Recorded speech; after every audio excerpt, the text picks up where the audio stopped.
This is the Aftermarket Radio Network.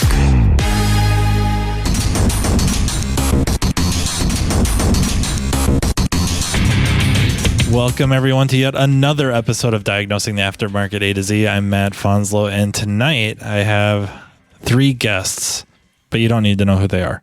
This is kind of a follow-up episode to an episode recorded on the Automotive Diagnostic podcast with none other than Sean Tipping. How's it going, Matt? It's going really good. Along with Brian Pollock and Matthew Skundrich. And we talked about charging for diagnostic time. And it kind of led to an interesting conversation, or at least the beginnings of a conversation, something we want to finish up tonight, or at least delve in deeper.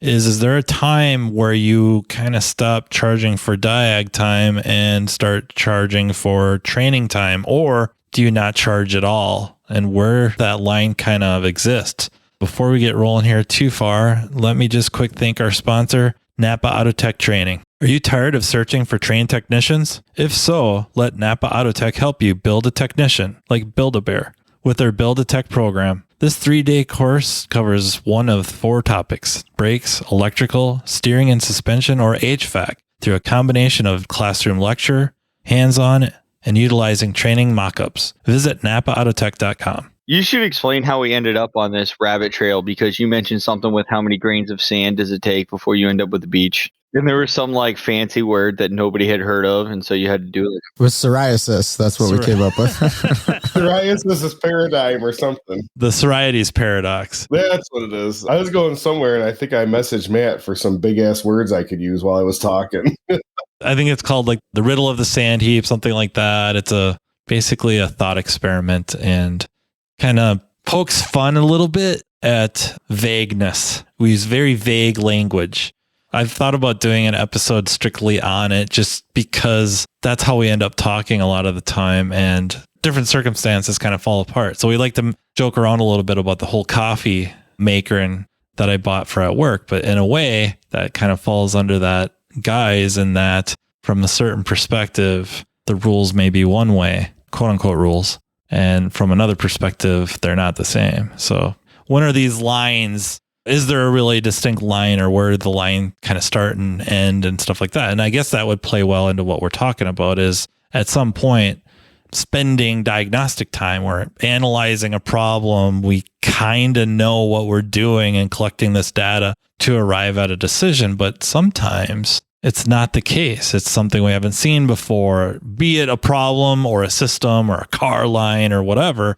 We spend time studying. And I know everyone in this conversation, as well as many that listen, there's a lot of the study time goes on at home off the clock. But when you're at the shop and you're looking up service information, where do you cross the line from actual diagnostic analysis time to I'm training myself to be able to apply some diagnostic analysis time? So I think that was kind of the nature of the idea of spinning off this. So yeah, the Automotive Diagnostic podcast is available on, I think, pretty much all platforms. So go check that out. And he's got a lot of other okay episodes. I mean, I've been thinking about this all week because I work on body shop cars that are brand new. And recently, the newest one was 2023 Mazdas have a problem where the dashboard comes up and says, network error, please see dealer. And the guy sends me a picture. Hey, can you fix this? I'm like, oh, like, do you have any codes? Like, because he just sent me the picture. I'm like, I don't even know how to Google this picture in service information. And so he sends me this U3000 code. And I'm like, okay, so something's not talking. There happens to be a TSB on the problem. And all you got to do is update the TCU. But it was 15, 20 minutes of my reading time at night. I didn't charge the guy for it, right? Because I'm like, oh, I'm going to figure out how to update a TCU, telematics control unit. And it's not hard to do. I had to basically read a lot more and go into service information and go, oh, well, how do you download this file? Because TSB tells you do this, do this, do this, do this, do this, do this, done. And it fixes the problem. Thank God a TSB actually works. So I don't charge the guy for 30, 40 minutes at home sitting through reading it and asking some buddies like, hey, you ever seen this? This is really going to fix it. but I surely charged them to program them. It happened to be a rental car company, so they have 42 of them they would like done. So I'm going to say the dealership that takes a month to get them a car back is now out 42 programs, and they don't take long to do, to my surprise, for a telematics control unit. But as I went through that car and thought about it, I'm like, I think if it takes me more than 20 minutes, I'm bailing on the car and I'm going to go home and study the system. Now I'm mobile, so my perspective's a little different. And then I thought about some more, and I'm like, I'd probably say at 15 minutes, if I'm still reading, I'm just going to tell the guy I got to come back in a couple days. Because at 15 minutes of my time, I've now lost so much money that I'd rather come back in a couple days, because obviously I don't know how the system works. And there's times when I break my 15-minute rule. I have a 2023 Jeep Grand Cherokee, it's the new one, in an accident, broke the rack, got hit in the A-pillar. And when the rack broke, obviously the tire went wherever it wanted. So it slooped down into one of our nice ditches we have here. And the car thought it was going to roll, so it set the curtain airbags off. Of course, with curtain airbag deployment, cuts fuel. The reset for the fuel cuts, turn the key off, wait 30 seconds, start the car back up. It should start up. Car has never started since the accident. I bet you have 6 hours into reading this car. Now it's just like a vindictive point. This thing will run. And I got a bunch of people involved in it. And one of the guys goes, hey, did you know you have the wrong new airbag module in the car? Maybe that's why it doesn't run, even though you put a new one in it. And I'm like, what? I mean, I didn't even bother to check the part numbers, because you think 23 ordered by VIN from the dealer, you'd get the right part. They sent a 22 model, which is different. So now tomorrow I'll find out if the new airbag module makes it start or not. Because they're like, oh, we got it today at 4 o'clock. We're going to put it in first thing in the morning. Almost as a side note, I don't think I remember ever having this much trouble getting parts from dealers per VIN, per, whatever RPO code, if you will, or calibration.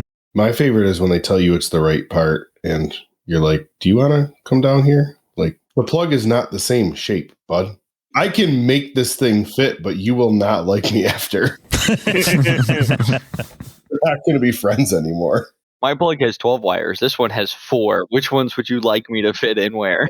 You just get it wedged up against something and get it vertical so you can stomp on it to get it together. That's all. That's what they want you to do, apparently. But the part problem is huge right now, and it's causing us, I think, to have more of a learning curve than we've ever had. For sure. Yep. And I'm blaming this on COVID, because that's why the Mercedes valve bodies are now a nightmare, because we ran out of chips. And so they went to 27 different manufacturers. And now we have all these parts made by all these people, and nobody can get them. The biggest one right now for me, problem-wise, is GMs are shipped with parking sensors, but no parking control module. So it was in an accident. Now they're like, oh, my parking sensors don't work, because they've had a rental for 3 months that the parking did work. And you're scanning it. There's no codes, no warnings on the dash, but it has no park. And you hit the button, nothing lights up. Then you see the TSB, and you're like, oh, yeah. Now I have the TSB saved, because I'm like, probably has no module. We went through that with the heated seats a couple times this past winter. Trailer brake control module was my latest one. It even shows gain on the dash, but there's no power at the plug. Yeah, and then they tell you it worked last year, and I'm like, dude, I don't know what to tell you. Everybody's wrong sometimes. Maybe some more omega-3s? I'm wrong at least once an hour, it seems like, so it's possible that you're wrong about this one thing. If I ask your wife, you're wrong every minute of every day. Let's just be honest. 100% correct. My wife is nodding her head in agreement that I am wrong all the time. I actually tend to agree with you on this, Matthew. I think about 20 minutes of reading is the max I'm going to do before I have to go do something, as far as, okay, well, we're going to start testing something here. We're not going to read for an hour and a half. If I do decide that I absolutely have to read more, it's going to have to go out, and I'm probably going to do it at home at night in the silence away from the impact guns. That's the thing, is you can't focus the same, or at least I can't, on the job. I can read some stuff, I can figure it out, but if I really want to get in depth and focus and absorb something, I got to be at home away from the world of cars. Absolutely agree. That can be a little bit tricky, because how do you bill for that? I mean, I don't know. I've never billed anybody for the 2,000 hours of Scanner Danner I've watched. What's the difference, right? Reading the service info, and I don't know. I guess I'm a little nerdy. I fire up the computer once a week and just start reading service bulletins on new stuff, or go on Oasis and see what they always have, the list on Oasis or whatever, the new ones, and get ready for trying to not get my ass kicked when that problem comes through. And oh no, the worst is you read it and you can't remember where you read it, and then you can't find it and you're like, I'm pretty sure I read this somewhere. You know what I do is I read service bulletins and I'm positive there's a bulletin on it, but it's not even for a different vehicle made by that manufacturer. It's like I read a bulletin for a Ranger and I think it applies to this new Silverado or something. All mixed up in my head. But I guess it makes me at least search for them from the get-go, because I'm like, oh, I think everything I see, I always think there's a bulletin for it. And yeah, half the time there is. I don't know what the magic number is. Like, how do you pick a magic number? But for me, the magic number of reading in the shop is going to be about 20 minutes. And the magic number that I'm going to go after that car without doing something else is going to be 2 hours. Oh, you're braver than I am. If I'm there an hour and I know the car is blue and it's broken, I'm leaving. All right, except my Jeep. My Jeep, I had a slow day. And my brother started with me. So if you listen to Sean's podcast, you heard my brother. So I thought taking my brother to the Jeep would be a good idea to teach him electrical. I think he wanted to shoot me with my own gun after an hour. I just had this today. I was very well intentioned. We had a start stall on an older Malibu, like a 2010. I grabbed the young guy. I'm like, we're going to diag this together. I'm going to show him about checking for anti-theft stuff, this, that, and the other thing, blah, blah, blah. So I'm showing him it's got the pass key 3, it's got the circle plus on the key, and we're going through, and I'm like, oh, that's weird. It's start stalling, but it's not saying fuel disable. So I'm already derailed on what I thought it was going to be. And then we fuel pressure test it and it's not dying. I'm like, well, that's strange. So I look at the mass airflow and that's okay. And I'm like, well, maybe we got something going on with a sensor somewhere, an input somewhere. So anyways, I take 15 minutes and just unplug one sensor at a time. And I found out the intake camshaft sensor, it's all irritated about that. And then I remember from back in the day when we used to deal with this, and the solution is to do the global reset where you touch the battery cables together. The intake camshaft sensor itself doesn't have a problem. And I'm like, it kind of reminds me of your story, Matt. It's like, how derailed from normal could this diagnostic get while you're trying to teach somebody? It's stupid. Mine was just going to be hey, this is a scope. I want you to see this relay should have 12 volts coming out of it. The PCM should apply a ground if there's no ground, because all the relays in this Jeep are PCB relays, right? Except it takes 2 starter relays to start this car. One's BCM ground controlled and one's power controlled from the PCM. Because it's got start stop, right? Yeah, and I'm like, really? We need 2 freaking relays? And so now I have 18 wires running so I can manually jump them because I have no command for either relay. And you have your scope out, so you're already pissed off because you had to get your... Oh, no, I didn't even pull it out. When I realized I had 2 relays and no command, I bought him a Fluke 277A, the one with the screen that comes off. It eats batteries like we go through gloves. So buy some rechargeables, but love your life, because that little thing is awesome to be able to take off. Is it Bluetooth or something, or wireless? Or I will tell you, it's got an IR thing in it. And so when you first turn the meter on, the screen has to be attached or it doesn't know to turn on. And if you don't put it back on when you turn it off, it won't give it the off command. I'm not telling you I might have wasted 5 batteries already, but I didn't even pull out the scope because I just wanted to show him a meter, right? Hey, there should be power coming to this relay line, and then the PCM is going to ground it. Well, we have no power. Well, where does he get power from? And I'm showing him how to chase a diagram that's not the best one to start a newbie off of, but whatever, we did it. And I'm like, oh, it comes from this BCM. Oh, where's the BCM? Oh, it's on the A pillar. Oh, well, let's go to that and let's probe that wire. And I'm like, oh, that's not even giving ground, but we have power. So let's activate that. Oh, now we have power over here. So I did. I had all these wires and little switches run, and I'm like, all right, let's jump everything together. And I'm like, oh my gosh, my brother is seeing the worst diag physically possible. That's the thing, is teaching on a live car, often does not go well. And I had the same thing when I was in the college with students. I want them to have some time on live cars, but a lot of the teaching part of it, you don't want on a live car. Hey, it's real life. That's what's going to happen. But that's exactly what we're talking about, right? Is having some focus time away to really learn this stuff is probably where you're going to pick up most of it, because you don't know what's coming at you with the car you're working on. No amount of reading and understanding wiring diagrams and reading service info is going to tell somebody that, oh yeah, I've been through this on a 2010 Malibu. It's not the actual intake cam sensor that's the problem. It's the PCM is annoyed for some reason and needs a global reset. That's a prime example. How do you bill for getting there, right? There's no logical line to get there. There's no line of logic other than in 20 13, I had this happen. I scoped the cam sensor. I didn't trust my testing. Even though I had a good signal, I put one in anyways, and the car was still freaking broke. And finally, while I was sobbing over the fender, I touched the battery cables together and the car started and ran. You take 6 hours to fix the first one and then 30 minutes to fix the next 3. And that's literally what this was. Yep. And you wash the money from the next 5 to make up that 6 hours. That's how that works. For me, I think a lot of it is just wrestling with kind of the ego of I should know. We're professionals and we're billing as professionals. So technically we should be service ready. I mean, for me, that definitely plays into an ego. You don't go to the doctor's office and they make you sit there for 4 hours while they do stuff. Pulls out the anatomy book. Right. That's what I'm saying. Like, Fanslow was the first one to say, well, doctors do this and doctors do that. Well, I had to go see a GI doctor and we were talking and I had lots of questions. I sat there and I'm going, this guy's answering every one of my questions, giving me super detailed instructions about what the next steps are, different procedures he wants to do, different tests, right? And I'm like, I get it. He's a specialist and that's all he does. And he's charging that time to answer my questions. But at the same time, he's not looking this up.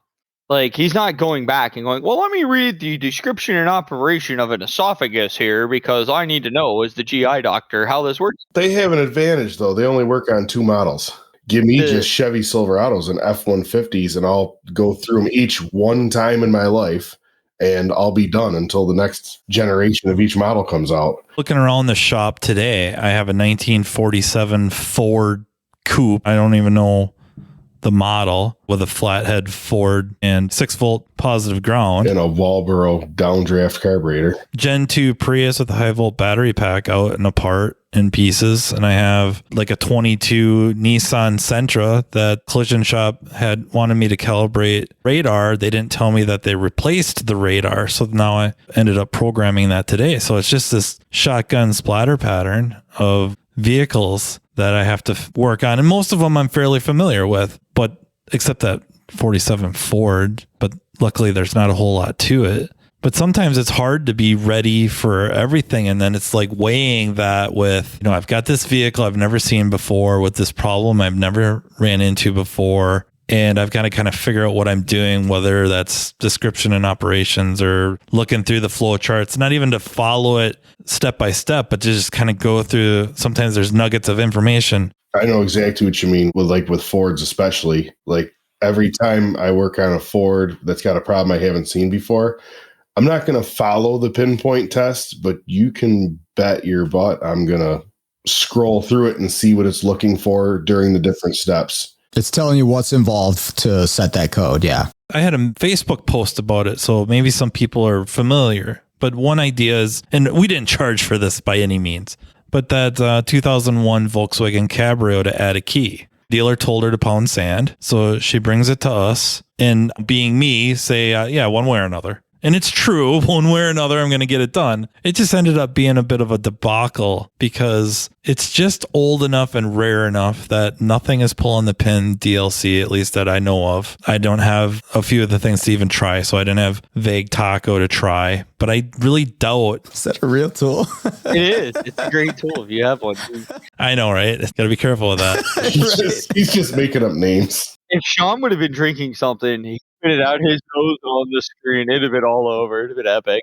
Even in Stacy's automotive immobilizer book, it says the only way to get the pin is EEPROMing. So you got to get to the theft module, open it up. It's not hard. Chip's very easy to get to. Read the chip. I ended up doing it out of circuit. Okay, so I pulled the hex data. I have that.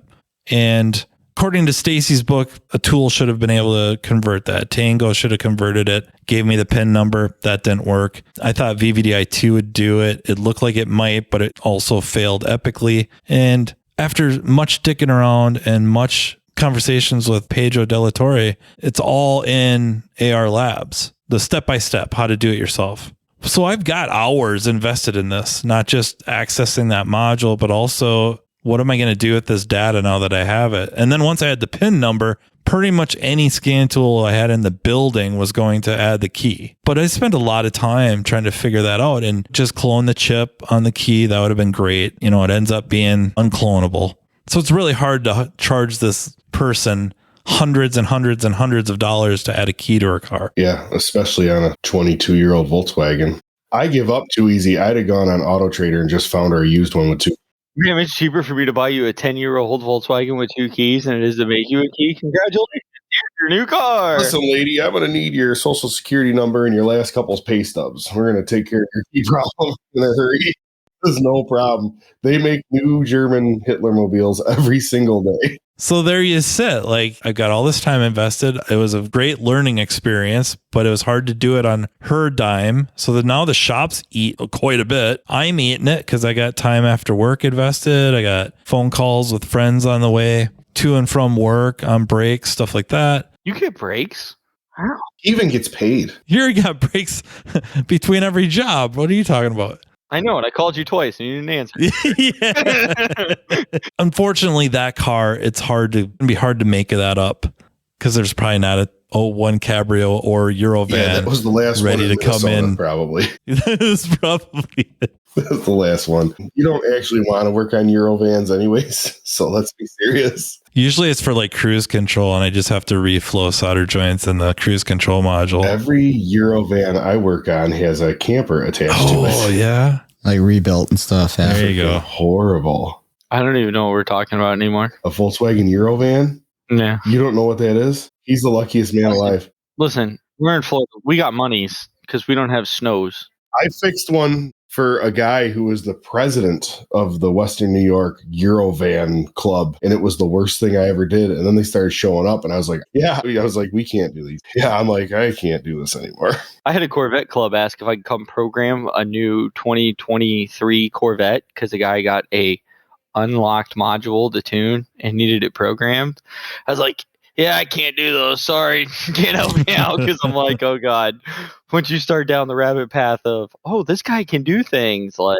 But part of it's marketing a little bit. It's maintaining or further trying to grow that reputation of being that shop, the one that can get it done. And sometimes that's good and sometimes that's bad. When you got Sprinter vans, I'm starting to think that's really bad. I don't know. Sprinters aren't that bad. I think Sprinters are okay. I think Eurovans are far worse than Sprinters.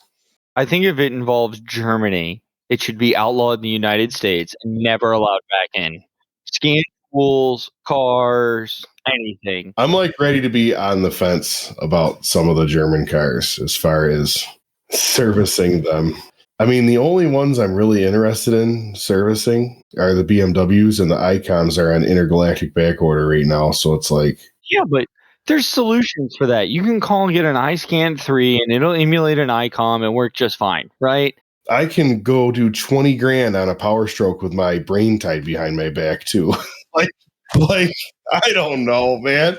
I gotta freaking think and do all this hard work. Freaking drop. Oh, another Power Stroke long block. Drop that off in the corner. I'll put that shit in the morning.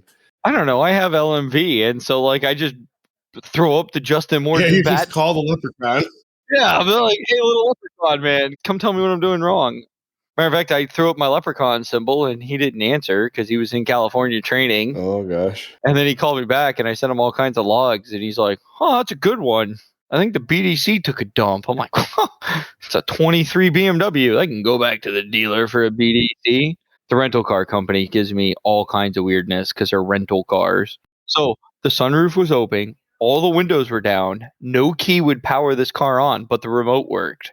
And no antenna read the key at all. Like, so the rental car company tows them, drags them, pushes them, Flintstones them. I don't know how they get them there, but they get them to the shop. And then the shop calls me because he's Mr. Fix-It. He's not really Mr. Fix-It. I'm Mr. Fix-It, but he gets all the credit. I don't care. Pays my bills. And so he's like, hey, I ordered a key for this. Can you come program it? I'm like, dude, just hold it up to the antenna and push the start button. It'll learn the key because it's all you need in a BMW.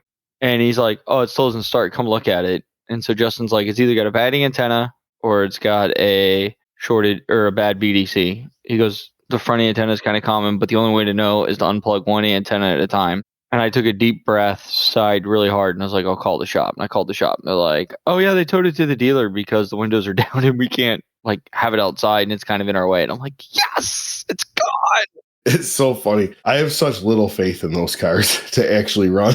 Last week or though, you can hear them breaking in the park. Yeah, I was thinking about that. Last week, I was sitting on the tarmac at Chicago O'Hare Airport, and I was figuring out how much my Uber was going to be from Albuquerque to Santa Ana for this ETI Tool Tech thing. And the Uber ride was like $102 each way. And I'm like, okay, we're not doing that. And I got on at Albuquerque Airport and I rented a car. They're like, Toyota Camry. I'm like, no problem. Sounds good. So I get there. The guy's like, okay, well, and the guy's like, well, that's not how that works because you made your reservation late, blah, blah, blah, blah, blah. You can either a Chrysler Pacifica. And I was like, ugh. Or you can have a BMW 4 Series. And I was like, ugh. There was no option 3. Those are my 2 options. And I'm like, well, if I'm going to be stranded in the desert and bitten by a rattlesnake, at least I'll look kind of cool to the average person if I'm driving the BMW. So I drove it, and then I got there, and Seth Thorson walked in. I was like, oh, thank goodness you're here. He goes, what? I go, oh, they rented me this freaking piece of shit BMW. I go, and I feel like I have a chance at making it out of here if you're here. Oh, my gosh, it was horrible. I'm walking over to this other part. I'm always looking to see if there's like a puddle of oil under it or anything, you know? I'm like, I'm going to have to freaking walk my ass back to the airport. This freaking car, I have no faith in this thing. We have the complete opposite ideas of renting a car. I'm like, I'm going to take the cars that are so unreliable so I could see how many I can go through in a weekend. I don't travel that well. Like, I just wanted to get from the airport to the place and not go anywhere for 4 days. So it was perfect for that. I didn't have to leave. We were going on an anniversary trip in California, and it was LAX or something. And they have this highfalutin rental car place, right? Because it's the liberal nut job, California. And so I was picking out the car, and I'm like, Jaguar? Like some sporty 2-door car, right? And I'm like, it's only like $5 more than the Camry. Sold to me. Yeah, that was my deal. They're like, oh, with my discount, it's only $5 more. I'm like, what's the freaking tow bill going to be? I'm like, the most unreliable car on the planet, and I'm going to take my wife up a mountain with it and go to this lodge and go camping for 3 days. Yes, Jaguar. Where there's bears. No, but there was wolves. Oh my gosh. I thought they were dogs, and the guy's like, don't go near those. They kill people. And I'm like, what? And he's like, that's not a dog, dude. And I'm like, okay. For 98 years, the Napa name has meant quality parts and service. It also reflects top quality training programs to help you build a more successful vehicle repair business. No doubt, the technician shortage is impacting everyone, but you're not facing this battle alone. Napa has the solution by making Napa AutoTech training available near you. Napa AutoTech provides automotive aftermarket technicians career development opportunities through structured, disciplined, measured, and high-quality technical instruction, no matter the technician or service advisor's skill level. This instruction enhances understanding of vehicle systems, increases first-time repair capability, and overall customer satisfaction. It also prepares technicians to become ASE certified. It's a fact technicians who receive training to improve their knowledge and skills have a higher sense of job satisfaction. This reduces technician turnover and increases productivity, directly improving a shop's profitability. It is vital to the success of a shop's business that today's technicians are equipped to diagnose and repair today's complex vehicles. With our ever-changing technology, the technician's knowledge and skills need to be updated and refreshed on a regular basis. As you labor over the decision of whether to send your techs to get their skills sharpened, keep in mind, Napa AutoTech training is an investment, not an expense, and it's available to all. Much of Napa AutoTech's training is offered in more than one format to accommodate varieties of learning styles and training preferences so each person can maximize their learning. Whether you're more of a hands-on person or enjoy learning at your own pace, Napa AutoTech is here to provide you with the training you need in the format that works best for you. To learn more about what Napa AutoTech offers, contact napaautotech.com. The medical reference was from my wife's perspective. We're getting the opposite of doctors answering questions and having answers. And I'm not saying they're sitting there looking it up while you're sitting in the office with them, but we're getting charged a lot of money for no answers. And I would like to believe they're looking into it at some point in time, whether I guess it's their time or however that works out. But I do wonder, just strictly for our world, is it reasonable to charge for some research depending on the issue? I mean, I'm sure we start tweaking parameters and stuff like that where the car's been tampered with somehow or... Oh, yeah, for sure. If it's got a tune, gone out the door instantly. I don't even care. Take it to John Doe down the street who likes to work on tuned BS. Right. We probably wouldn't really hesitate for kind of not sticking it to them, but at least charging them for all of that time looking into it. part of it that makes it really difficult to like quantify something like that, like here's what you charge, is it's going to be wildly different depending on who is doing the work, right? Just experience level for one, you know, a newer person versus someone experienced, but just there's different levels of intelligence. Like the three of you probably going to figure out how a system works faster than me. So I'm going to be sitting there longer. Do I get the bill for more? Doubt it. Remember, I'm the one just trying to change the diesel engines. But that was my argument with Paul Danner when him and I had this, is if we're charging for every second I'm spending on this car, I'm never going to Vision. I'm never going to ASTE. You're never going to see me in a training class because I'm just going to charge the shit out of that customer at $180 an hour to sit there and read a book. And every car is getting billed 12 hours. And I'm working on one car a day. And I don't care, right? Because at what point, and I get it, that's an extreme and it's absolutely asinine, right? I get it. But that's where this is going to go. And you can't say, no, it's not, because that's what happens, right? You give an inch, you take a mile. It's happened in every industry across the board. So at what point is too far? Well, I just kind of told myself 20 minutes and I've stuck with it. But I very much think that if we're going to go that route, you're right. I'm never going to Vision and I'm never going to another training event. But I also think your point of intelligence is a good one. So if you gave Justin Morgan and I each a M2 competition BMW and says, hey, it runs bad, Justin is going to figure it out in 20 minutes. I'm going to sit there and finagle for 3 hours reading through a lot of these BMW systems. I would say if we got paid, let's say there's 2 lines, it was 2 hours of diag and it took me 4. That's fine. Why? Because I spent probably the other 2 hours reading to death. I'd have just moved the ignition coils, Matt. That's what I'm saying. Like, I get that experience pays off, and that's why the longer you've been in the industry, it seems the more you get paid, because the shop kind of expects you to know a lot more than the guy that just walked in the door at a tech school. I agree with that 100%. I think one of the references, though, or comparisons is like to attorneys, lawyers. And how does that work where you have an attorney that has a lot of experience in tax law or something and another one that doesn't, but either one would take your case. The one with a lot of experience, they're probably not looking much up. They probably know it off the cuff, where the other one's got to spend time looking into it. And I think you get charged for some of that, if not all. I don't know, but I think that was one of the comparisons brought up, or analogies. We're dealing with an estate lawyer for my father-in-law's estate, right? I forget what he charged. It was like $40 to send an email saying, hey, we're ready to close the estate when you do this, this, and this. And the email probably took 5 minutes, but it was like a $40 charge. And my wife just laughed. Like, really? You said it's a $40 bill? It took you longer to write the freaking bill than it did the email. It almost makes you wonder if this whole conversation has a lot to do with automotive repair being pushed into a commodity versus a necessity. And like, so if we take the doctors and lawyers out of it and we go to another transportation service industry, aviation, which I have experience in talking about because my wife is an aviation mechanic, it's vastly different how they view this. They are to do things by the book. When she's going through and she's doing a job she's done before, she has the manual out and she's reading what torque. They literally look everything up. Everything is looked up every time.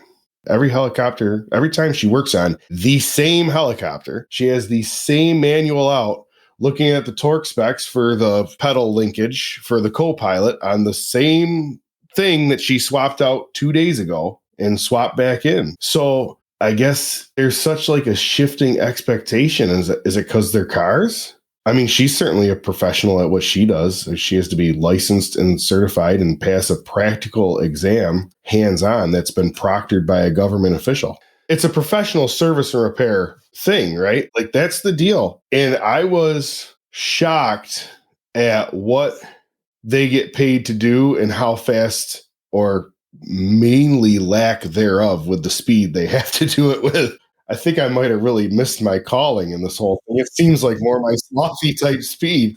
It's like, wait a second, you're going to take the whole day to do 45 minutes worth of work? I shouldn't say that. That's not true. But it's a whole different deal. It's very interesting when I talk to her to listen to the differences between her workday and my workday. But let's talk about differences, right?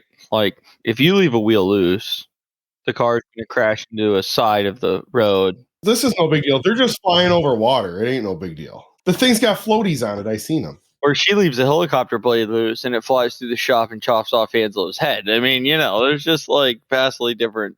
I've heard similar things from like the railroad industry, though. I knew some techs that worked at Firestone that went to work for the railroad, and they're like, we do a quarter of the like volume of work that we do here at Firestone, and we get paid more and pension and all this other stuff too. So I don't know enough about the railroad to know exactly why that is. But I just, to your point, Brian, there are other industries to kind of compare to that do it differently. Yeah, they're definitely spending more time reading that information. I'm cool with the expectation that we can't get paid to read every last bit of information there's out there. It just intrigues me that for some reason, independent aftermarket or dealer, for that matter, auto repair, it's different than just about every other transportation industry. Even like not even jumping to lawyer or doctor, because we do that. And I think that's pretty, and I'm not saying that the lawyer and the doctor aren't very comparable, because to work on everything, you're going to have to be pretty smart and you're going to have to be read up like many lawyers and doctors are.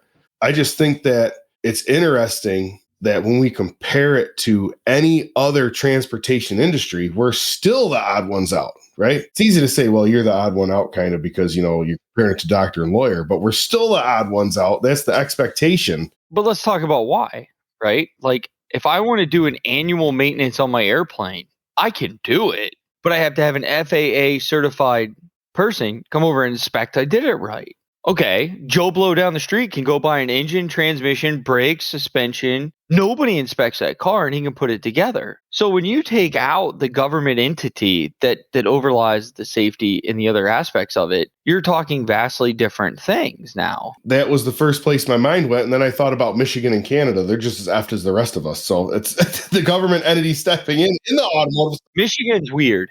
To professionally work on a car, you have to pass their test. Nothing says that Joe Blow can't work on his own car or the neighbor's car. You just can't make a living doing it. There was a guy crop dusting earlier here with an airplane. I wonder if he's had an annual inspection ever. I wonder if like the same thing happens with airplanes. I see what you're saying though. Like I know exactly what you mean. If I had an airplane here, sure, I could go do the work on it. But if it leaves the ground without the paperwork, I could go to jail. Whereas with a car, that's not the situation. Yeah, I see what you're saying there.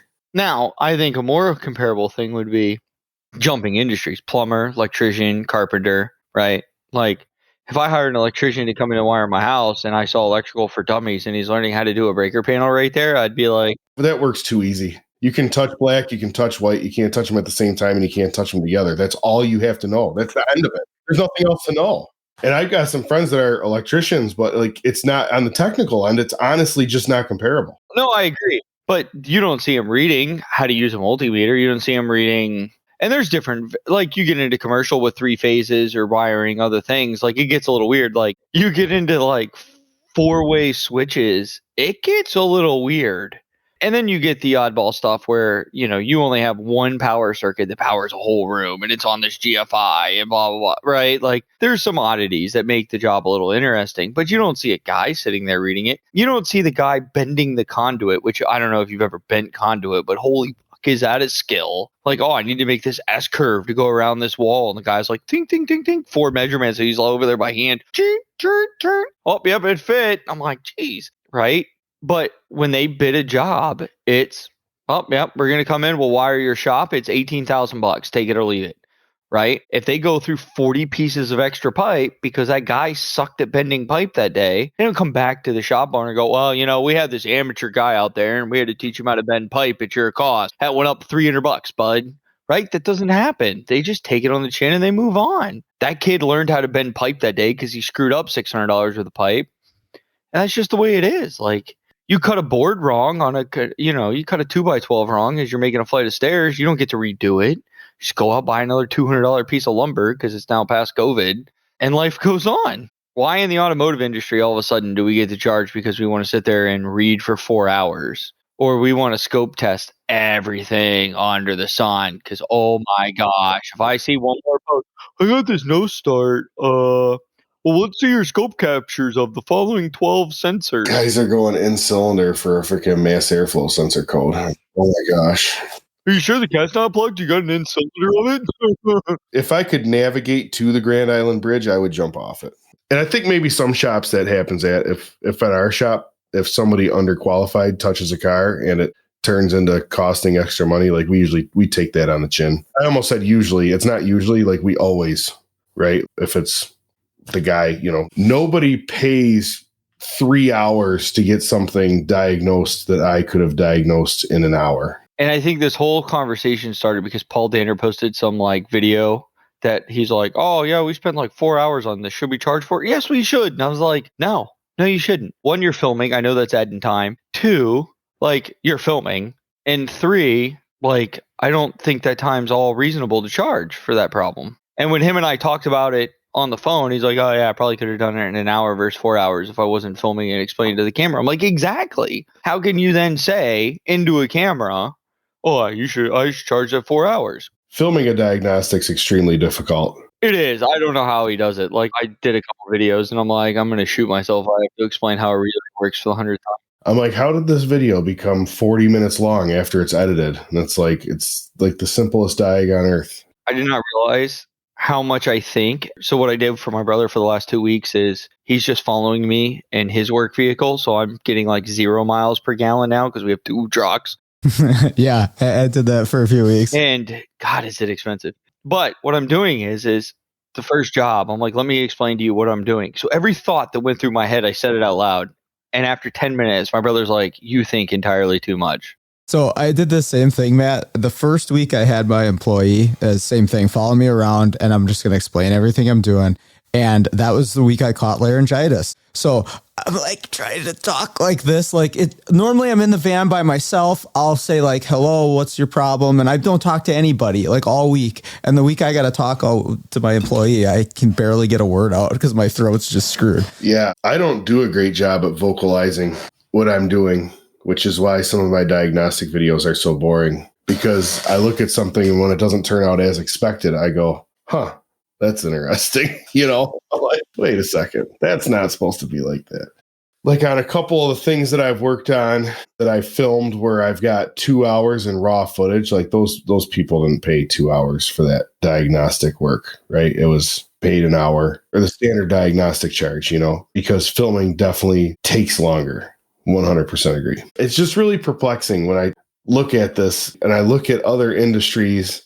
There's so many industries, whether it's transportation, whether it's a professional, white collar type deal, whether it's in other skilled trade that are just doing this so different, I guess. How do you even set the standard of what we're supposed to be doing? How everybody's doing it different. It sounds like, after we talk it out, it's like, I guess we have to do our own thing. You got shops that the second the car comes in the bay, they're just like, oh, we're running a clock on it. You get an hour. In an hour, we'll call the customer, get another hour. They don't even go an hour. They go 45 minutes. In 45 minutes, you better let me know what you want to do next. That happens at places, which is, I guess it's okay if you want to run like that. I prefer to not really pay attention to the clock while I'm doing it. And, everything pretty much works out okay. I'm bad about keeping time when I'm in it. But when it comes to one of those cars where you spend a ton of time on it, whether it be researching or fighting through it, I guess the way I try to look at it on like an individual basis is that it's an investment. Like you're taking some of your time now and maybe you're not going to get paid for it or paid as much as you maybe think you should at the moment, but you're going to make up for it down the road, right? You're going to get the interest later, just like investing money. It's a pain right now to set aside whatever % of my income, but then you invest and you get the big returns later. I think that's kind of the mindset that helps me when I'm 3 hours into something and I got a ton of other stuff to do. And I'm not going to bill 3 hours for this particular job because I wasn't up to snuff on what I'm doing. Right. That's at an individual level. I don't know if it's different from a shop ownership perspective. I don't know if they see it that same way as you spending 3 hours on that. I don't know. You guys can tell me. We can't get shops to send people to training. Come on.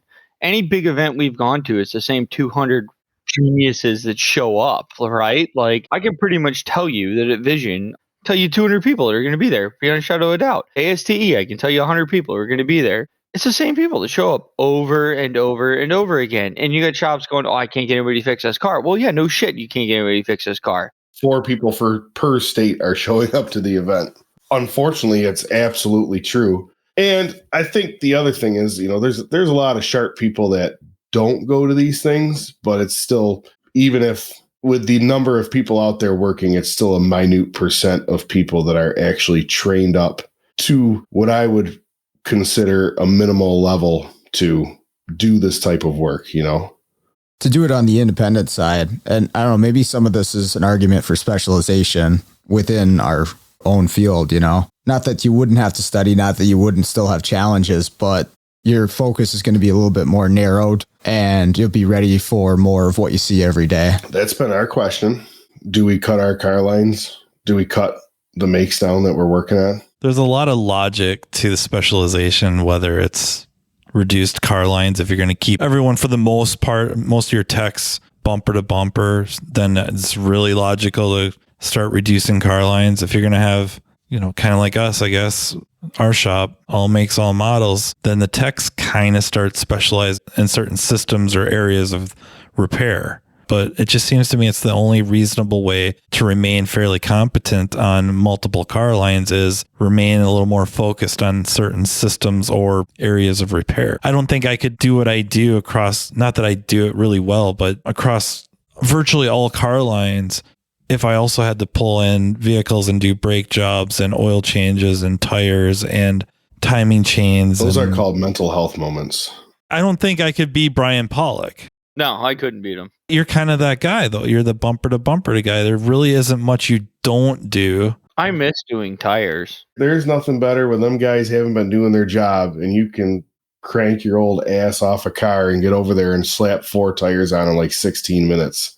And they're like, what the hell just happened? That refrigerator just put all them hoops on in like 15 minutes. It doesn't help. You don't need a tire machine. You just like,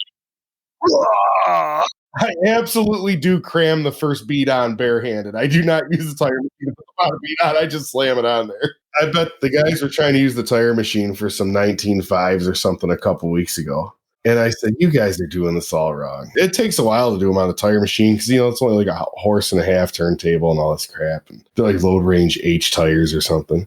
And I'm like, guaranteed 1 minute. I go, give me those bars 1 minute. I did it in like 59 seconds. I could still hang on the truck tire.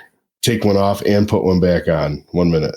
That took a while to learn how to do on a semi-truck tire, but man, once you get it, you can fly. So when we first opened, we used to do service for some trucking companies that had triaxle dump trucks, and we would do 2 4-pops after 5 o'clock, and I would still leave by 6. Yeah, and it was Jim and I. It was just him and I at the time, and he'd be rolling tires around and jacking axles up, and I'd be flopping. Yeah, but when you can carry one 19.5-inch Alcoa rim and tire in each hand, you know? I mean, it's easier to learn on the big ones. You learn on the 24.5s, and you can like transfer that down to the smaller ones. You might have to use 2 hands to pick up the 24s. You know what I'm saying? I was getting my butt kicked by one. A friend of mine sends one of his techs over, and his tech, his name was Foxy. He was probably 70 something and a little guy, right? And oh my God, he made it look so easy. It was so fast. It took a few, but I got it down for a while. It's all about where you put the bar and knowing what to do with the bar once you've, right? The way you swing, you want to get the bar out, you have to swing it in the direction in which you're working around the bead. And there's a bunch of stuff that our younger guys don't pick up on either. So we get their ass kicked for like 8 minutes trying to get one bead off. And I go over there, take it off in 2 seconds, and I hand them the bars back. I go, try again. The difference is, though, like when I started doing tires, Low Pros had just come out. And so none of the machines had the arm assist. Oh, sure. They had like 5 tire irons. You just Yeah. So like you were over there with 2 arms, kind of leaning with your armpit and a third one and going, it's on. And so the other day I was at a shop and they were like, oh, boss, we really need this new tire machine. You know, it's got like 3 extra arms on it. And it was a Low Pro. And I was like, you guys know I'm the program guy, right? And I'm like, you got another one of those bars? And the guy's like, yeah, we got like 3 of them. I'm like, just move. And I put the tire on by myself. And I kid you not, all the techs were like, holy shit, the program guy can do something besides push a button. I'm like, I've probably done thousands of these. Like, I don't know, man. I like getting away from Diag if I get a chance to put a timing chain on or put an engine in or something. I do too. I just don't want it to be tires. Because here's the thing, right? Like at any shop I go to, they always have a set of tires that nobody wants to mount. So if I get a car that's like really kicking my butt and I just want to think, I'm like, hey, who's mounting them tires? Can I do them tires for you while I'm here? And all the shops are like, what? Like, just let me do the tires. I'll handle the tires. I did some pads and rotors on a Jeep today. It was amazing. It's like being on vacation. Like, this is so easy. My mental breaks are generally keys and ADAS. Those are my mental breaks from Diag. All my ADAS turns into crap recently. So now I'm like, oh God, that's not even a mental break anymore. Yeah, putting an engine in sounds way easier, actually. That's not much of a mental break, keys and ADAS. That seems like it'd be a little tedious after a while, nonstop. In my mind, for the brick and mortars position, if you've got a tech that's pretty competent on doing that stuff, or you're willing to invest in someone, you think like they have that it factor, because that's the only thing I can think of to describe it as that it factor, that sometimes we maybe take for granted our willingness to spend so much of our own personal time learning, getting better, paying our own way to go to training classes or training events and networking and befriending people and joining groups on social media and whatever, that if you've got one of those techs, that you're willing to take some of those hits to develop them into the next Brian Pollock, the next Sean Tipping, the next Matthew Skundrich. And then after that, if they're investing whatever time, maybe you're not charging it all to the client, but you're taking that on as part of, I mean, I got to believe, training in mind and almost marketing. It's furthering that reputation of not only the clients can send stuff to you to help, but other shops. We do have other shops that do reach out. I just had a guy today message me, shop from in the area, about an issue that he's having with something. So there is definitely a marketing aspect of being able to just do anything that you feel like doing, right? Like, that's our limitation really, is, you know, do we feel like getting involved? A lot of it's reading the customer. We just had a customer with a Cadillac, I don't know, newer, not a CTS, XTS maybe. It had a locked up front strut, and I don't know. We just, like, as simple as putting a strut in is, like, we just were like, you know what? I don't know if this lady's like the right fit for us, you know? So a lot of it comes down to, what do you actually want to do? And some of that comes down to customer level. Like, this will never be worthwhile doing what we're going to do. She came in complaining that the reason her car rides like crap is because the other shop didn't put heavy duty shocks in the back when she asked for them and everything else. And it's like, I don't know. So there's definitely a marketing advantage, though, to being able to do anything that you desire to do on a car. I can kind of hear the management gurus kind of barking, saying like, well, the opportunity costs. That bay, you're messing around for 3 hours to figure out this misfire or whatever. It doesn't even matter what it is. Could have had 2-3 brake jobs that you made a killing on.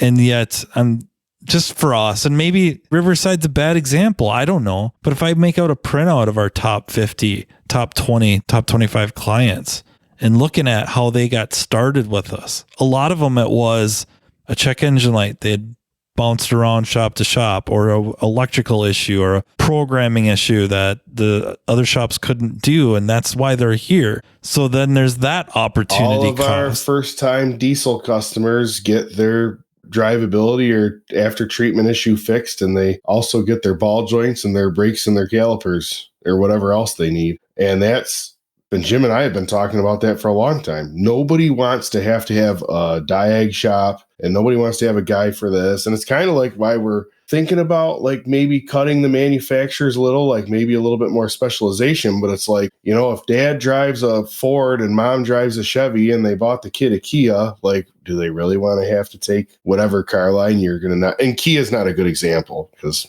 we'll still work on Kia.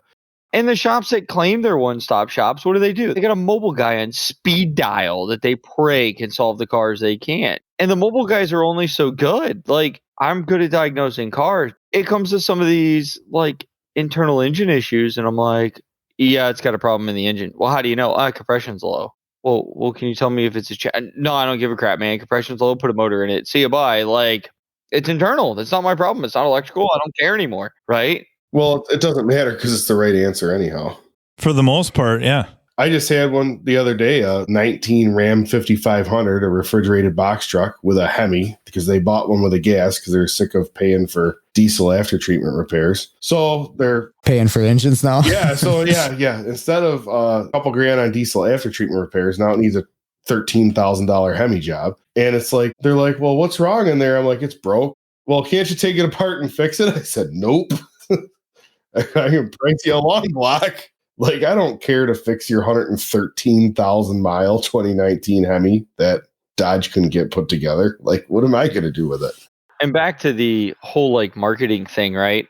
I didn't have dinner with the guy, but he's a friend of mine from church. I met this guy. He owned 7, 8 businesses, multi-millionaire. We met at church, and I always knew he had money, but he never flaunted it, right? Like drove like older, simple cars. And then one day I realized he had money when his wife was like, hey, would you go with me to the BMW dealer and just drive my other car back that finally came in because I can't like go up there and come back, but I really want to pick it up. And I'm like, sure. And it was a brand new Z4, like the day they had come out, like was delivered at the dealer. And I'm like, oh, they must have more money than I thought.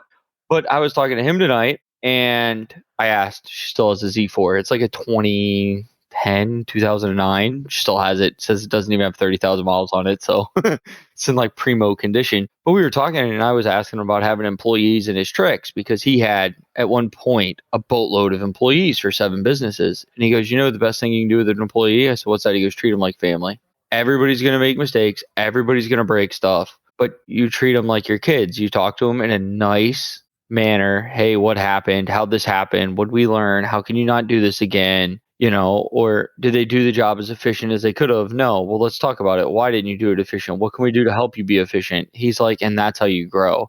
And as you grow them and you keep them and you take them to the next level, the next level, the next level, they're never going to leave, because they realize that by leaving, 1, he goes, you're going to have to pay them well. 2, you've treated them with respect the whole time. 3, you helped them grow a career in your business. So now they depend on you to pay them. You depend on them to help pay themselves, basically.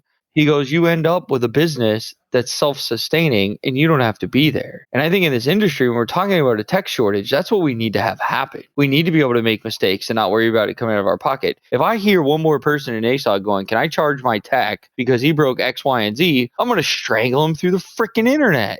I was at a body shop, and the manager, a kid drove a car into one of them super tall, like Ford Transits like I have. He didn't realize the door wasn't up enough and clipped the top of the roof. The manager's like, you have to pay for that. I pulled the manager aside, and I'm like, dude, that's against the law. He cannot pay for that.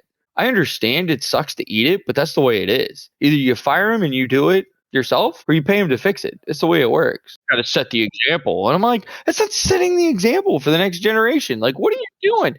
And him and I, we went to lunch and hashed it out. And at the end of lunch, you know, it was funny. He come back and he told me, he's like, you know what? The next day I was back at the shop, which I was kind of surprised because I jumped in shit. But I was back at the shop. The manager goes, hey, you know what I did after lunch? He's like, what? I said, he goes, I went over, pulled all the texts together and said, hey, you know what? I'm really sorry. I shouldn't have said you were paying for that. I am going to ask you to help fix it. And we're probably not going to pay you the full amount of hours we'd normally pay for that job, right? Because it's a body shop. Some of their hours are just redonkulous. But he's like, we'll make sure it's all taken care of and da-da-da. Because he's like, you're right. The next generation they're not coming into this field. We got to start acting a little different than we used to. But the guy's an older gentleman. Back in the day, guarantee you that car was getting fixed for free and the tech was buying the new roof. But I'm like, we can't do that anymore. You can't say we're a professional industry and treat people like crap. It's ridiculous. I've seen it many times, and I've said that would be, you can tell your tech you're going to make them pay for it. I said, if you told me I was going to have to pay for a mistake, I'd just lock my shit up and roll it out. And they're like, well, you're some sort of I mean, you've seen the comments, Matt. I'm like, you can say whatever you want. I don't need you to fix the car. Like, you say whatever you want about, I don't need you. I would freaking absolutely lock my shit up. I wouldn't even go home. I'd just be on the phone. I'd just go through my inbox and see which offer I like the best, and I'd call the tow truck and have it dragged over there. I go, what are these guys thinking? They're out of their minds. I'd go home, play Xbox for a day, and then call people the next day to come get my product. Maybe I'd play my Nintendo Switch, I guess. I remember I was working at a Dodge dealer, and I was the only one who was very, very good at electrical, which kind of surprised me because the guy who had been there for 34 years absolutely sucked at electrical. And him and I became friends because anytime he got the heavy electrical job that I was not qualified to do, he'd just slide it over into my bay and he'd hang some brakes and be like, oh, Matt's still working. Got to give him another brake job. right? Because he was getting paid for me. So we would trade out, and that's how I made my money. Well, I ended up doing a pinion seal, rotate and balance on this truck with it was 2007. I still remember 2007 Dodge Ram 1500 with a Hemi, and it had 26-inch rims. Well, I did all this work, and 5 days later, it comes back in on a tow truck. One of the wheels is missing, fenders all tore up, all kinds of stuff. And the boss is like, "Oh, you left the wheels loose." I'm like, "There's no way." I torque every wheel by hand. There's no way. Well, I go to unlock the truck to pull it in, and I notice the door lock doesn't work in the driver's side. Handle doesn't work on the outside. Handle doesn't work on the inside. That's suspicious. I now notice that I'm on the passenger side of the truck. Half the lug nuts are missing off all the wheels. And I thought to myself, this is really odd. And the passenger side happened to open. And then it dawned on me, somebody was stealing the guy's 26-inch rims, jimmied the door open, broke everything inside because all the little plastic rod locks that go over, all of them were broken. We had to get everything in the door panel. And I was like, I'm not paying for this. I think somebody stole the rims. That's not my fault. How did just half the lug nuts fall off? Right? It doesn't make any sense. And the manager's like, "You're paying for it or you don't have a job?" I was like, "Okay, no problem." I literally walked over, locked my toolbox, and went home. I was like, I don't care. I ain't paying for it. It was $1,500. And I was 19 years old. I'm like, I'm not spending 3 paychecks on that. Get the frick out of here. The whole notion's ridiculous that I can't even deal with them people. If somebody was around me and said that to my face, I would probably get pretty violent, actually. I would be really irritated. What if you're on flat rate, you screw something up, then you've got to fix it without getting paid the second time? I mean, that happened to me plenty of times, and I was okay with it. I will hop on my Skag, and I will go mow grass for a living before I go to work and not get paid in this godforsaken industry. I'm not kidding. It's ridiculous. It's ridiculous. I don't even want to get into the flat rate debate and everything that's wrong with that. I think my whole point was just Matt's marketing thing, right?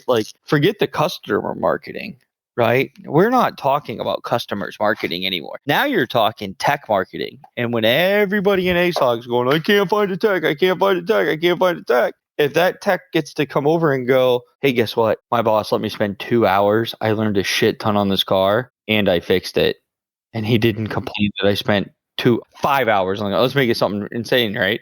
"Hey, I spent 5 hours on this car. Boss paid me my 5 hours I was on it because I fixed it and I was right. But I got paid my 5 hours." And the boss charged the customer too and said, "Hey, glad you learned something. Next time, we're going to knock it out of the park."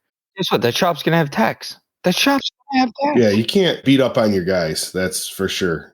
It's not really acceptable. And I think it's one of those things in this industry. The people that we worked for were beat up on, so we got beat up on. I'm not going to continue with the toxicity. I'm not going to do it. Even Sean's example. I remember one of my biggest mistakes. I was a timing belt on a car, and my boss had a rule where you take timing belts and hold them together to make sure you got the right one because some of the motors had it was his rule, right? So I got the timing belt off. It was lunchtime. And I said, "Hey, man, it's lunch," because he was very picky about going at the correct time. So I said, "Hey, it's lunch. Can you make sure the pulleys," he wanted to check the pulley sizes and everything. "Just verify all that for me." He said, "Yeah." He put everything in my box, on top of my box, my little Craftsman toolbox, right? The little shelf. That's what I worked on. The new timing belt fell off my box and on the ground, and I didn't see it. So I came back after lunch, put everything on, had the car started, and this was there's a bay and there's a bay behind me. And so I had to wait, and then I drove the car up on the bay. It's warming up. I'm cleaning up all the oil because, it's timing belt. You did water pump and everything when you're in there. It's warming up. I go to throw all the old stuff away, and I pick up the timing belt, and I was like, holy crap, man. This belt says 120,000 miles on it. It looks brand new. And it's 4 o'clock. Customer is coming to pick up this car. And I asked the boss, I said, "Hey, what do you think the chances are that the belt looks this good?" And so then I quickly took off the top cover and realized I'd put the old belt back on. I mean, it was 3.5 hours. I stayed late that night, put the new belt on. And you know what? The boss called me, or when I came in the next day at 8 o'clock, goes, "Hey, what time did you leave?" And I was like, "I don't know, probably 10 o'clock, man." I went, had dinner, came back, unlocked the alarm. He's like, "Okay, so if I pay you 5 hours, we'll call it even?" And I was like, "What?" And he's like, "Yeah, everybody makes mistakes." I stayed there for a long time. And then finally I left because, the shop got slow and I had really good opportunities. And he's like, "No, you need to leave." But I mean, I stayed there because he treated me right. Did I make top dollar there? No, but if I made a mistake, I could go tell him "Hey, we did some stuff where you needed special pullers, broke a timing gear. It was an $1,800 mistake." And he's like, "Well, I told you to do it. We didn't have the tool. I took the risk. we'll order that timing gear, no problem. And I'm like, that's 18. You're not even you're so negative in the hole this week now, just from that job, plus paying me the labor. Like, I don't understand. But he's like, hey, risk and reward. That's how this industry is. It all works out in the end. We have a fair amount of broken stuff and a fair amount of mistakes. And I don't think anybody out there is operating perfect as much as they'd like to. Well, evidently you don't read forums very much because there's lots of shops that run. Oh, yeah, I'm sure they're running real perfect. So there's a lot of techs that don't make any mistakes. They diagnose everything. And I mean, I don't know, it must be 10. Yeah, it's like 2 tenths. Double digits are for rookies, Matt. You go into 12 minutes, you're rookie status. I'm still hoping to break $50,000 a year for a salary. Y'all are killing it over here. I spend it all. I got new Power Strokes and golf carts. That's stupid. See, I don't even spend money on that stuff. I gave my truck away so I could have a second truck on the road. Now I eyeball new trucks and I go, God, they're so expensive. I'm never buying a new They're one. ridiculous. I'm never buying another truck. That thing's going to have your CP4 come apart and then you're going to have to like rebuild the whole engine and then you'll be like, I'm just buying a new one. Oh, that'll suck so bad. I'm so lazy. I don't know if you know what? I got a guy. One of our guys that works for us, I would definitely take the keys to his car, definitely park my truck behind his bay with the new parts, like in the bed, and let me know when it's done. And that's when you can transport yourself out of here. They're crazy. These truck prices are absolutely nuts. I'm never buying another one. Never again. I'm ready. I'm ready to drive a beater, I think. The problem with that is like, I got spoiled because of COVID, because I do a lot of work for a Ford dealer, and the guy knew I wanted an Explorer for my wife, and so I'd been saving my pennies, because I didn't want them. It's hard when you buy a real nice one. And so we got a 2020 Explorer ST. I mean, it's got every option, and I've like become addicted to radar cruise control on my own. Radar cruise control and massaging seats. I'm like, yes. AC seats in Florida are the key, man. There's nothing better than nice cold air blowing up here. We have like a Toyota 4-cylinder. We have all sorts of stuff. And when diesel was like $6.30 a gallon here in New York, Jim was like, why don't you just drive the Camry back and forth? Like, why don't you just park your truck, drive the Camry back and forth? And I'm like, I really like my massaging seats.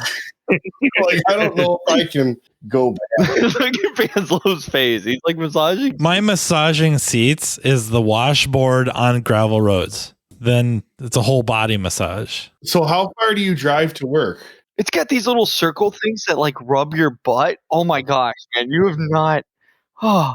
I drive like 28 minutes to work and I'm like, I gotta have all that, the little knickknacks. I don't know. I have yet to get in my wife's car. The massaging seat isn't on and the heated seat isn't on. I mean, it doesn't matter. It's 137,000 degrees. Like, they should be illegal. Like, you could easily fall asleep while driving your car, but it yells at you. It'd be like getting off a lawnmower after you've been on it for a couple hours and No, it's not this kind of massage. It's got balls in there that like go in circles. It's weird. It's not like when I rode my zero turn to the gas station the other day. And you get off, your legs feel like they're asleep, like your feet are hypersensitive. The Kawasaki's been over revved a little bit. Yeah. I just can't see buying a car now without AC seats. And so you can't even look at trucks that are like reasonably priced that have AC seats. And AC seats in Florida are like totally worth it. They're totally worth it here. They're amazing. Thorson took me for a ride in his Plaid, and I told him he should get like a bocce ball or even a bowling ball, and you could set it behind your back, and then he could tromp on it, and you get a really good adjustment. Really good crack. Yeah. Oh my God. Between the shoulder blades, dude, that'd work like gangbusters.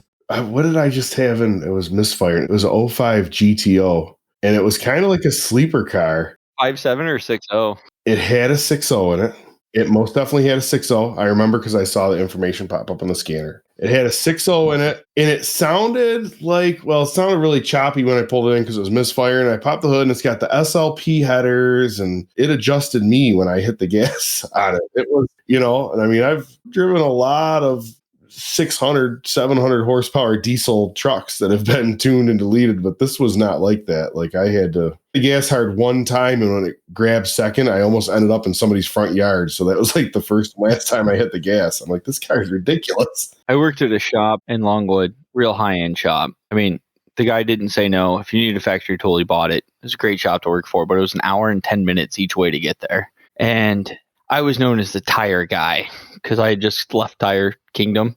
So any tires that came in, like I got stuck doing them, and it was my own little slice of heaven because it was the only thing I felt I was qualified better than anybody else in the shop because they're all like 50 years old and been there 20 years. And so I turned in my 2 weeks notice, and he goes, "Hey, I got a big favor to ask." And I'm like, "Okay." The owner's never asked for a favor. It's like, "We got a guy coming in tomorrow. I need you to do this set of tires. I don't care how long it takes you.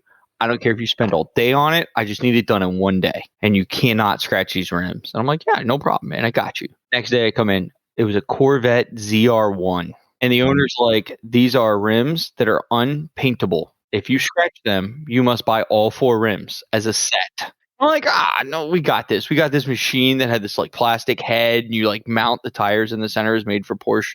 The plastic head, I broke all 4 heads that he owned. I got every tire off without issues. And the owner told me, "Do not take the stickers off the rear tires of the car when you mount and balance tires. I want the stickers left on." I'm like, "All right, whatever, weirdo." So I got them all done. It's like just after lunchtime because I didn't take lunch. I stayed. And the owner comes over and he goes, "Hey, man, you want to drive this car?" And I'm like, "How much does this car cost?" And he goes, "I knew it was like 142, 100, I don't know, something ridiculous. No, it was 156, I think." I was like, "Dude, I paid 142 for my house. I am not driving a car that costs more than my house." And he goes, "You got to drive it. It's part of the rules. The customer says what you got to do. You got to drive it." I'm like, I'm not driving the car. It was a 6-speed car. It just sounded awesome. You know, it says like 900 horsepower or something out of those because it's got the supercharger in it on the L sign. It's like, "You got to drive it. It's unbelievably fast." And I'm like, "Well, what do you drive besides to tell me it's unbelievably fast?" He goes, "I work at NASA and my other car's a Prius." I'm like, "Okay, guess you understand speed if you like work on rockets and drive a Prius."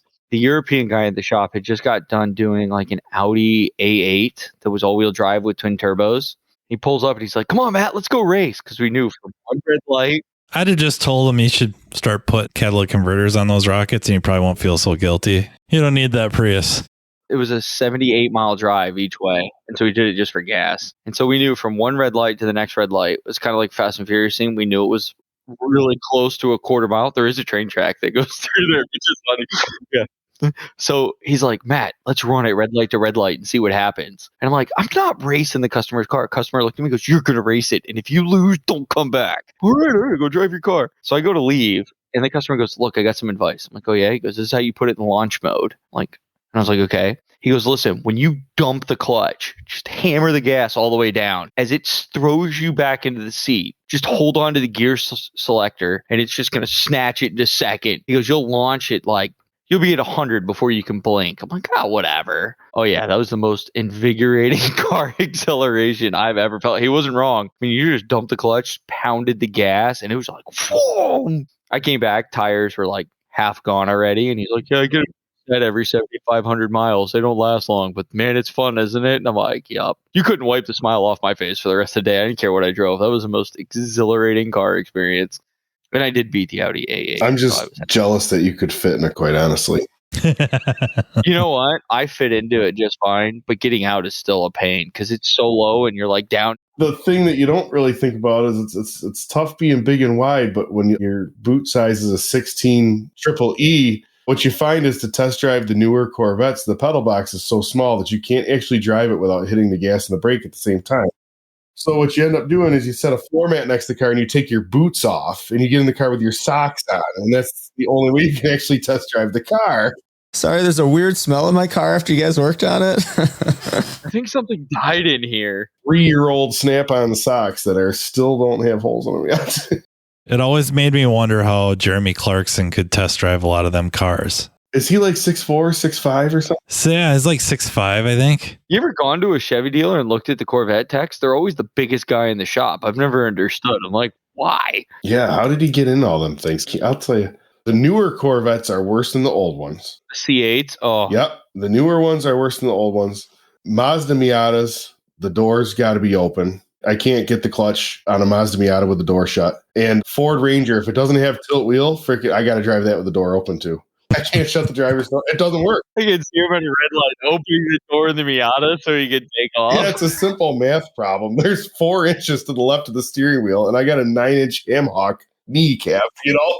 So I'm thinking if you guys specialize, it should be in smart cars. Perfect, yeah. Mini Coopers. Oh, no. We won't be specializing in minis.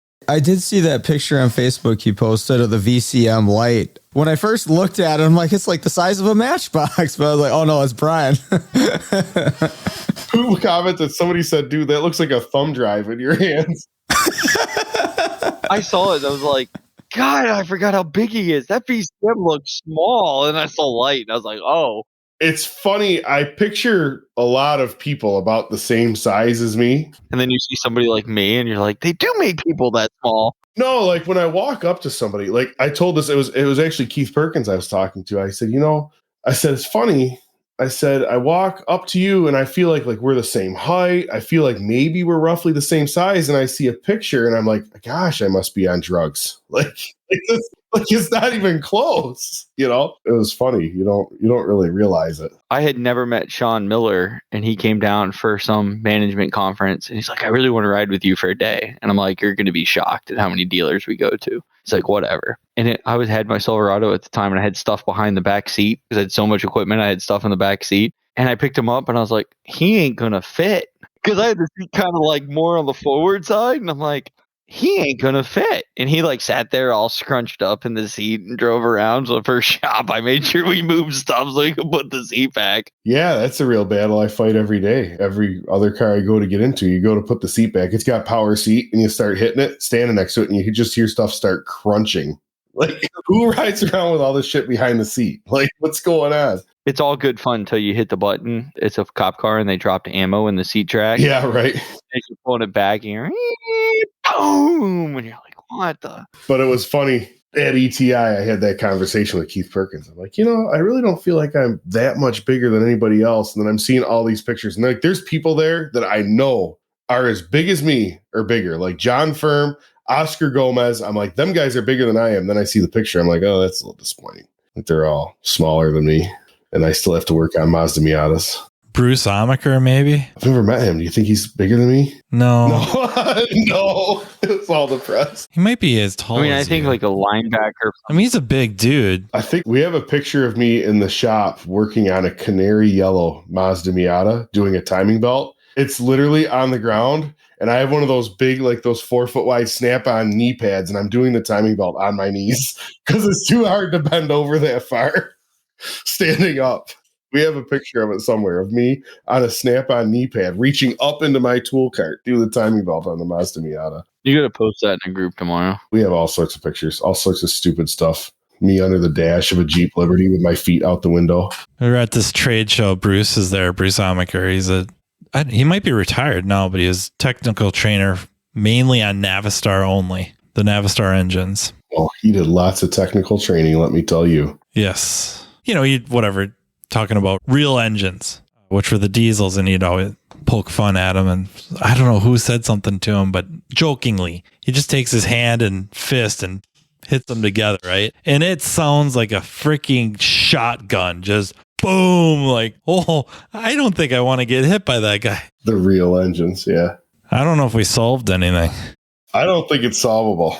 There's too much nuance involved with different situations. No, and the problem is so many shops run things differently, right? Like how I would do it isn't how anybody else would do it. And there's no standardized, like, it's not like a roof where you can come over and be like, oh, it's 240 square feet. And it's this much a square, and that's what people Yeah, it's this much a square, take it, leave it. You can get a little variation in price. But I mean, it'd be different if like every shop was like, okay, we know your Tesla now needs a battery, right? Like there's only 3 parts in your Tesla, the battery and the motor. We're just going to replace both. It's X amount of dollars. Oh, I'm going to go buy a new car. Okay. I think you said so many shops run stuff differently, like even like productivity numbers. I sent my brother to a Toyota Venza, some big SUV, but they're fully loaded. Like if you ever see one, you know it's a Venza. It got hit in the front end and it got the bumper replaced. So the radar came off, the parking sensors were off, the 360 camera was off. Then a lot of them require seat weight calibrations afterwards. So I sent them there and I said, listen, I know you can do this. Go there. I don't care how long it takes. Do the following things on the car. I need a picture of your setup. I need a picture, all the screenshots, just like when you were out at that place in Texas. I need it just done just like that. He goes, okay, no problem. Calls me back like 2.5 hours later. He goes, all right, I got it all done. I'm like, no way. And he's like, oh, yeah, we did several of these when I was in Texas. And I'm like, huh, he did. I looked. He had all the pictures, all the screenshots. I'm like, heck yeah. And then I sent him to like a Mazda blind spot that I thought was going to be like a pain in the butt. Because if you've ever done one with the triangle, you know it fails 100 times before it goes. He's like, oh, it says it's dynamic. I'm just going to go drive this. I'm like, come on. I mean, it's 6 of one, half dozen the other with productivity. Like I very much expected him to maybe do one car that day. He surprised me. But there's days where we have no productivity because I can't make a Jeep start. Yeah. I'm more interested in getting the cars fixed. I don't really care how fast they get fixed, quite honestly. As my wife used to tell me when I first started off and I had no money coming in, she's like, God, it isn't Friday. Just wait till Friday. You always seem to make the money by Friday. Yeah, don't freak out till Friday. She's yelling at me. Don't freak out till Friday. Because I used to start freaking out. Are there any money? I don't know. We're going to pay or not. I used to freak out. It's like every time I decide that I'm not going to eat like an idiot and lose weight, like the whole key to the thing is to not get on the scale. You just don't even look. Everything's fine. Because then you get frustrated if you go a day and you don't lose a pound. Yeah, I don't understand with some of these shops. They're like, oh, my guy was usually this much productive and now he's this much productive. I'm like 85%. I go, I don't know what our number is, but I don't know my guy's saying 85%. Nobody's eating ramen noodles and there's new boats and side-by-sides everywhere. And half the guys are driving brand new current model year pickup trucks. I think we should go work for Brian. I got a 23-year-old kid that's trading his 21 F-150 for a 23 F-150 like next week. Is there job openings? I'm really good at pushing like buttons. This ain't hard, man. Like just show up to work and like try to do a good job and we'll have pizza and do stuff. They love pizza. Pizza and going home early. It's like any corporation. Hey, we made a $3 billion profit. What are we going to do to show our employees appreciation? Pizza party! Pizza and buy more skin tools. Fanslow's all excited. He got new coffee grains, I can tell. I'm about to do something really stupid.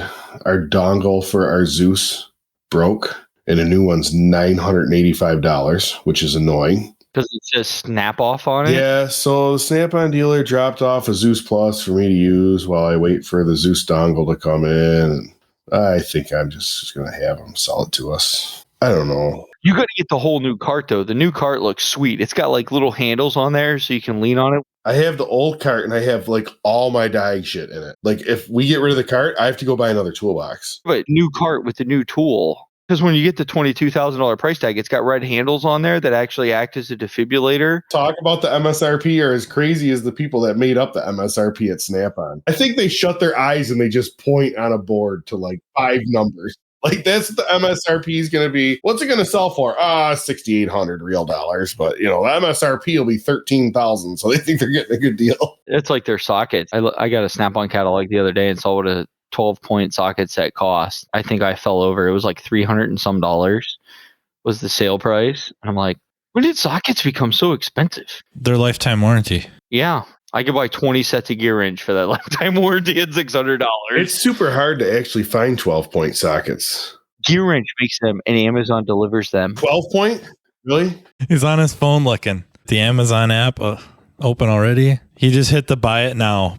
Ordered my brother a set because he didn't own a set of sockets when I hired him. And I was like, no problem. So my wife needs some more 12-point sockets because everything on this Bell helicopter is 12-point. And I didn't have 1/4-inch 12-point sockets and neither did she. Have you ever seen the Milwaukee pack-out setup? I got one for my employee. He really likes it. I just got my wife one. It's Billy Badass. Now they have to be standard, Matthew, because there's no metric. Oh, these are metric and standard. It comes as a combo set for your viewing pleasure. I see you sent it to me. I'm actually really excited about that. I don't know why it has standard in there because shit's useless in the automotive world. Not in the rust world. Use that 3/8 socket all the time to get off. Yeah, you can tell the hot movers, the 3/8 and the 5/16 always have the hammer marks on top of them. We have a podcast on how bad your guys' life sucks because you live in the rust state. And I can just laugh at you the whole time you're talking about torches and... Yeah, we need to send you videos of like just random rust type things that happen. Like when you lower the lift and just hitting the lever causes rust to fall off the car. That happens here. I mean, I've seen videos of like frames rusted so bad where the guy picks the truck up and it like folds in on itself. I had a Toyota Tacoma a couple months ago. The guy wanted New York State inspection. And I already knew the bed was hitting the cab and he had bicycle tires between the cab and the body to like stop the screeching, to like soften it. I'm like, this isn't going to pass. And the gap goes like this as I'm lifting it. I'm like, never mind. Like, you're going to have to take that thing. He's like, well, I'm going to fix it. I'm like, hey, good luck. You have fun. I went to the nuclear museum in New Mexico last week in Albuquerque. They have like the U.S. nuclear museum or whatever. You go to Area 51 and see the aliens? The Devil's Tail. Something like that.